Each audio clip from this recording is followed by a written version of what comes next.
You're listening to the weekly Parsha podcast with Ari Goldwag, recorded with Hashem's never-ending assistance in Ramat B'Shemesh Israel, 5778, 2018. This week's Parsha is Parshas Mishpatim, and the Torah begins to tell us some of the laws, some of those things that apply, especially Ben Adon Lachaver, between man and his fellow. These laws were given at Mount Sinai. Right, we had the beginning of the description of the awesome experience of the Jewish people. Over 1 million Jews experienced an open revelation of God in the Midbar at Mount Sinai, in the wilderness. And these were some of the laws that were given then. We see that the Torah continues with the description at the end of our Parsha. So these laws are sandwiched in between because all of these laws were given at Mount Sinai. I'd like to share with you some thoughts about the Medrash, which speaks about some concepts. We have many laws here, between man and his fellow, between man and Hashem, between man and God. Specifically, I'd like to focus in on two pieces in the Medrash, in Kesef Tal V'Esami, which speaks about lending money. There's an obligation when we lend money not to charge interest. We cannot charge interest to our fellow Jew. We lend money, and we trust in God that the money that we're lending, first, of course, will be paid back, but second, that it's not something that we charge for. Very interesting. Okay, and the second concept that we're going to speak about has to do with giving charity. And both of these concepts are intertwined, right? Because if I don't have the money, right, if I have money in my hand so I can use it to invest in things and to make money, if I don't have that money, so then if I give it to you or lend it to you, so then I don't have that money, I lose money. So money, having the money for time has value. That's why a bank charges interest, or that's why if you take a loan, you pay interest. But in Jewish law, we're not supposed to do that. It has value. It's an aspect of charity, okay? Before I get into this, I want to speak about something which is, it's not charity, but what it is an opportunity. And that is, it's not connected to the Parsha. We're going to get back to the Parsha in just a minute. But I'm putting out a new CD, right? I don't just put out Divrei Torah. I put out music. And through the music, I inspire. Through the Divrei Torah, we inspire. We get closer to Hashem. It gives us thoughts, gives us inspiration. And through the music also, many songs. Baruch Hashem, Am Echad, I have a video. The song Am Echad, which is about Jewish unity. 5 million views, over 5 million views. Hashem loves you. Almost 1 million views. Chanukah Light, a beautiful song of inspiration around Chanukah time, has over 800,000 views.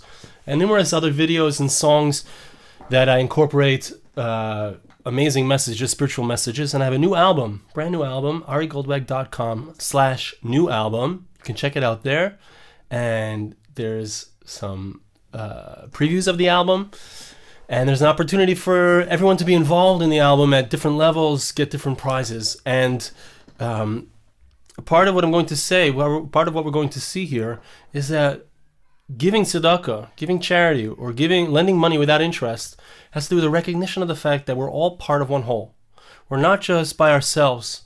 The money that I make is not just for me. There's a meiser. I need to give 10% of my income to the poor. What is the idea? Because we're all interconnected. Sometimes Hashem gives money to one person, but it's really meant for somebody else. That's what we're going to see.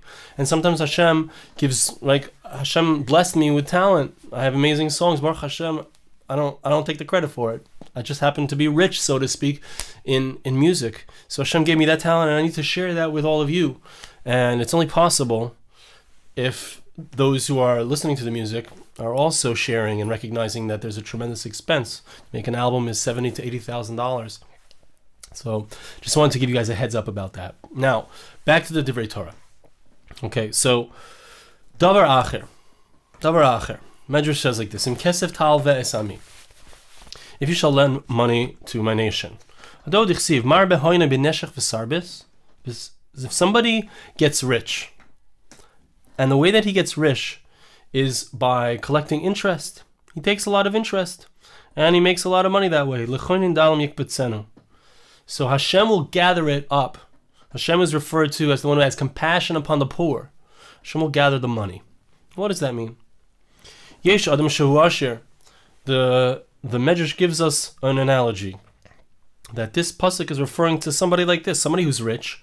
He lends money with interest. And he makes a lot of money that way. This guy dies and he doesn't have any children. What happens to his money? The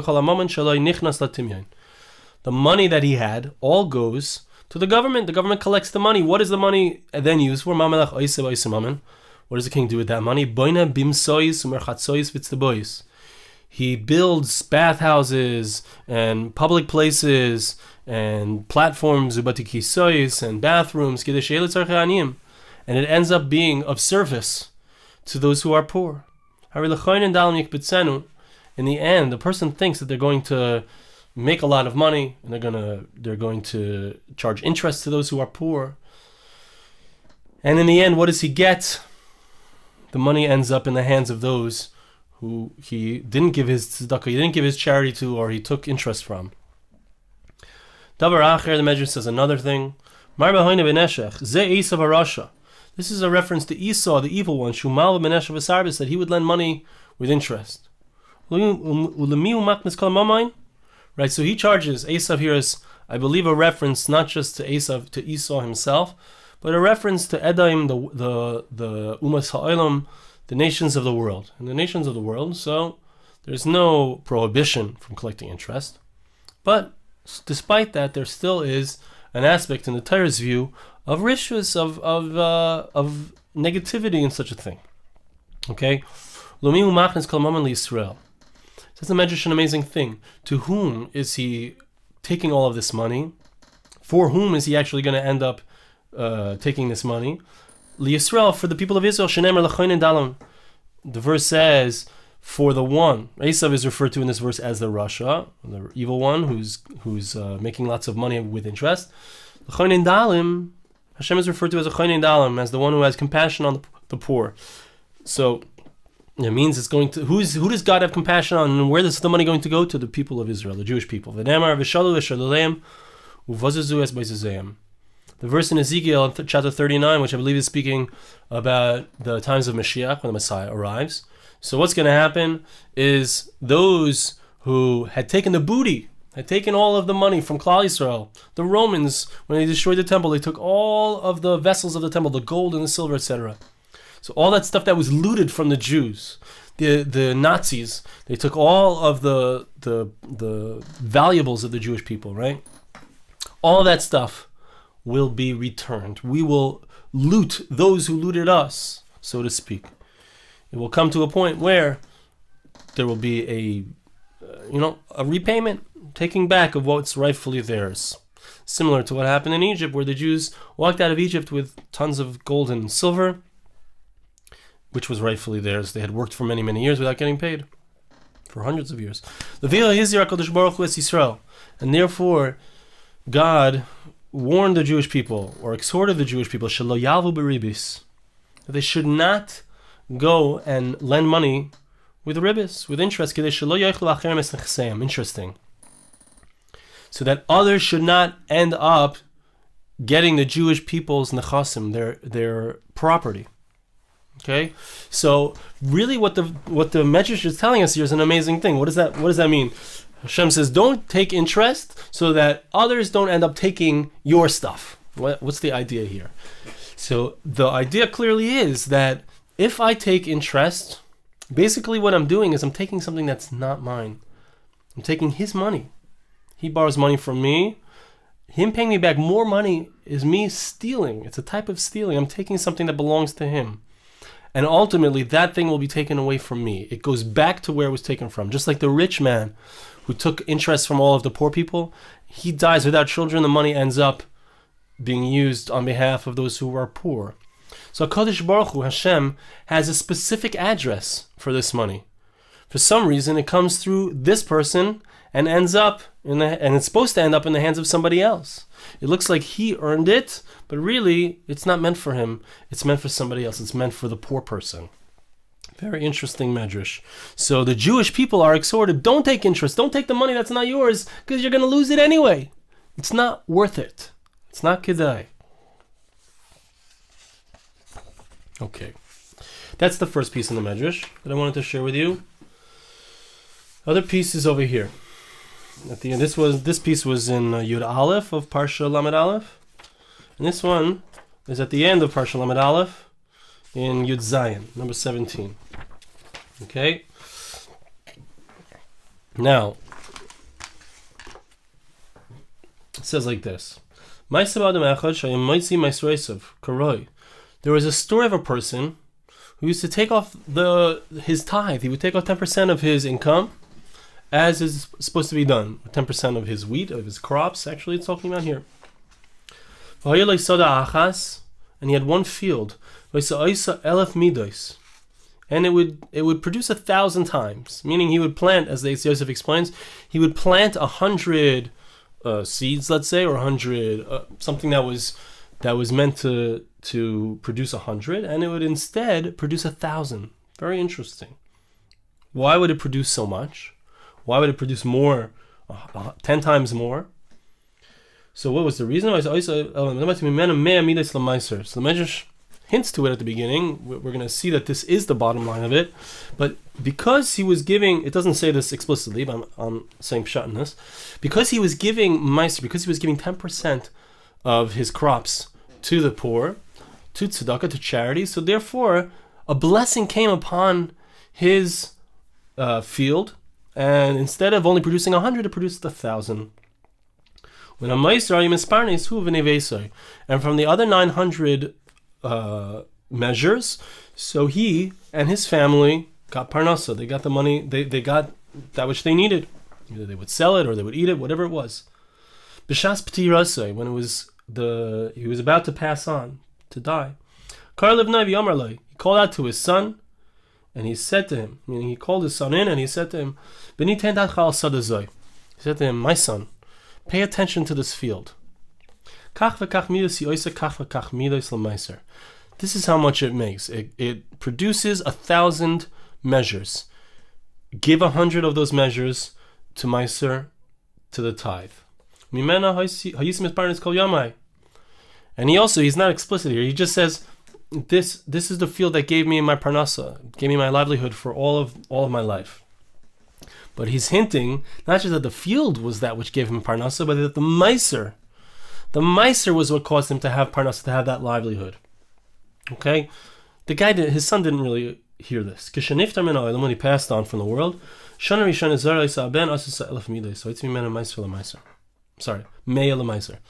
the first year, everything went smoothly. It produced 1,000 measures, just as it did the previous year before the father had died. The son took off the meiser, he took off 10%.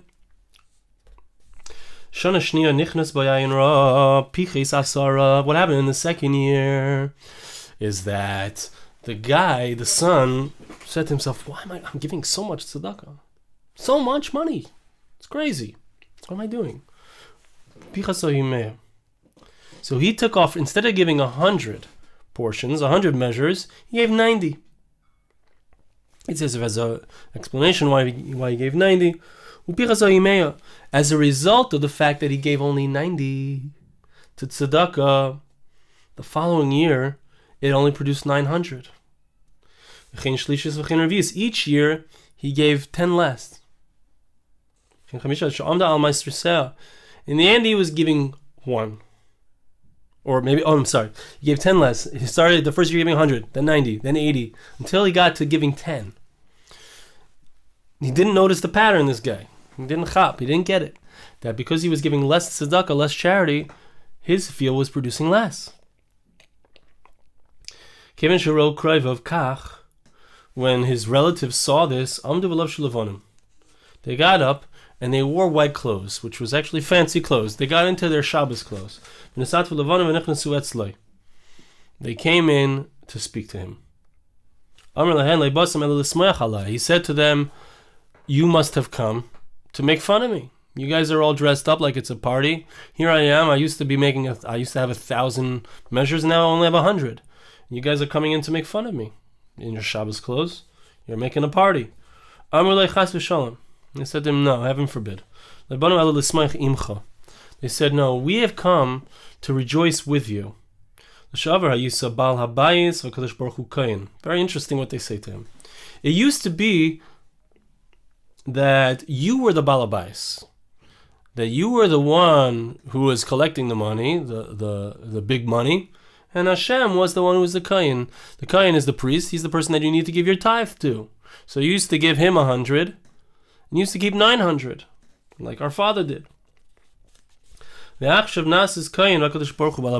now what happens is things were reversed. Hashem is now the balabais who has the 1,000, and you're the one with 100. So this is what it means in the verse. The verse says he won't realize that through his miserliness, that will cause him to have less. He won't realize it. It's very interesting. He says, you're making fun of me. And they say, no, we're not making fun of you. We're rejoicing with you because you've become a priest. Now, is that a sarcastic, cynical statement? I don't think it is. I think that what it's coming to say, I think that they're coming to say, look, you can decide to learn your lesson or not. This is the lesson. The lesson is that you think that you're the one who has all the money. You think that this guy thought that this 1,000 was his, and that he could give less or give more. And he didn't realize that the money that he has, like we said before, the money that he has is given to him for others. It's given to him to give to the next person. And to the degree, interestingly, this is really deep, so listen carefully to this part. To the degree that I acknowledge and recognize that I am not alone, that I am not just somebody doing things on my own, making money for myself, to the degree that I recognize that I need to share what I have, I become connected to others. I become connected to everyone around me. I become connected to the greater whole. To the degree that I sequester myself, that I isolate, and I don't connect to others, so I lose something. There's a blessing. There's a blessing that comes when all of the pieces of the puzzle are together, when all the pieces of the Jewish people are ba'achdus, they have unity. That special blessing comes, and HaKadosh Baruch Hu steps aside from being the balabais. Hashem lets us be the balabais, so to speak. Hashem lets us have the blessing, or Hashem, I would say differently, I would say actually Hashem is Sheira, the Shekhinah, the divine presence dwells there, and there's extra blessings. When you have a whole picture, when you have that klolius, when you have all of us b'shalom, when we have peace, when we have many pieces coming together, we have peace. So then the blessings come in that place. All of the pieces come together. It's like, when you have, this has to do with the concept of the koilo. So the concept of when you have like a face, right? So you have eyes and you have a nose and you have a mouth. Now, if you take these apart and just look at, if you cut up a picture and just look at the eyes or just look at the nose or just look at the mouth, it doesn't look like a person. It looks like those pieces individually. But when you bring them together, each person has a specific look. Each person has a specific face.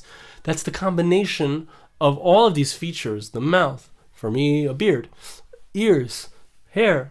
All of these features come together, and you look at this face, and there's a total picture. That total picture is the chen of a person.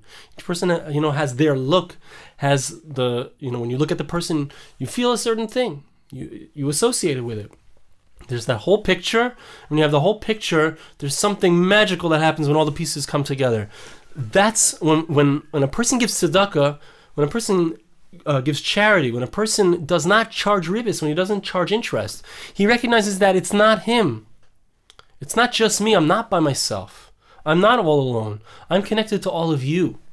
And when I'm connected to all of you, so then blessings come into all of us. More blessings come upon me and upon my family because I recognize that I'm connected to all of you. And I was thinking that this is really perfectly appropriate for what I mentioned before, which is the fact that I'm putting out a new album, amazing music, really special music, and I'm just going to share with you. I haven't really shared this so much. I've been doing a whole bunch of promotion on my Facebook, etc., and I haven't really spoken about this, but what's unique about this project is something that I've never done before, is that I've involved a lot of other people, and it's actually been much more expensive than anything I've done in the past. And among the people that I involved are some of the people who are at the top of my business: Yechi Briskman, Yitzi Waldner, Playmaster Studio, among others. And